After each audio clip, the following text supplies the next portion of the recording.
is the same colour as Thomas and the same size as James.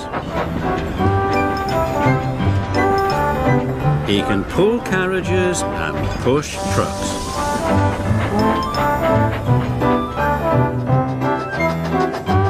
And he often works as a back engine.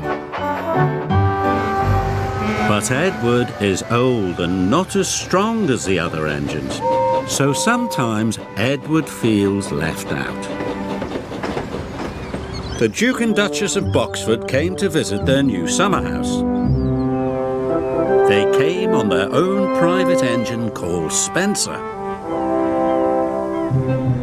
Spencer is big and silver and very fast. When Spencer pulled into Knapford, his driver had exciting news for him. "You have beaten Gordon's record," he said. "Of course," boasted Spencer.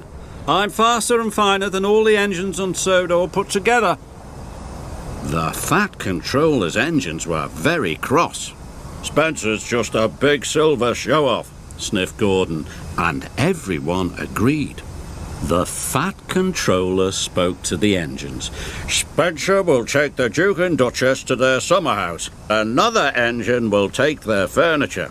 The Fat Controller's engines saw their chance for a race.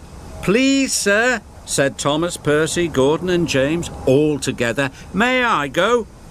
"You all have other work to do," boomed the Fat Controller. "Edward will take the furniture." James and Gordon groaned. "Fancy sending a back engine to do an express engine's job," sniffed Gordon. "He'll lose the race and let the old railway down," said James. Thomas and Percy were cross. Edward was their friend. "Spencer has a bigger boiler," said Thomas, "but that just means more hot air." "And on his steam he can beat a pouty puffer any day," added Percy. Edward set off, slow and steady. "Will do my best, will do my best," he puffed.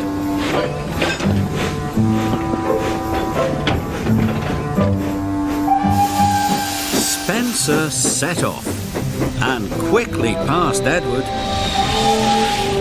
"I've won already," he boasted. And with a whoosh, he was gone.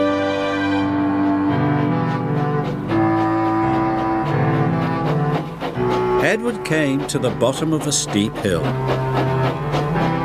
The freight was heavy and he felt very tired.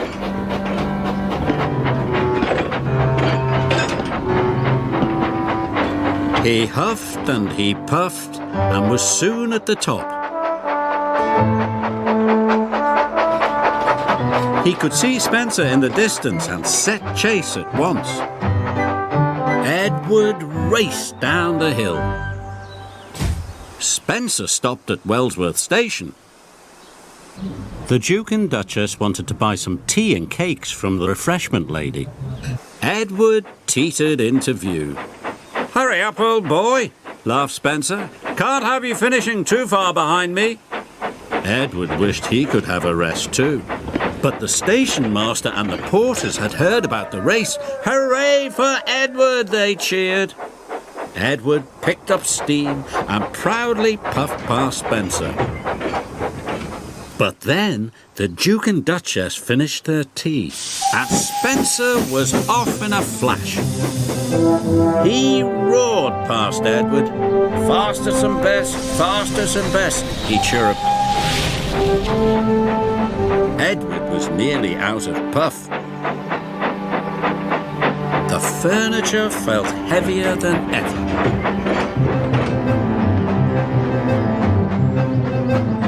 Up ahead, Spencer had to stop. The Duke wanted to take some photographs of the countryside. The Duke set up his camera.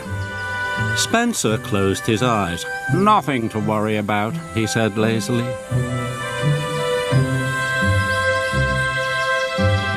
Gordon was returning to Brendam Docks. He passed Spencer and knew Edward must be losing the race. Edward is a waste of steam, he sniffed.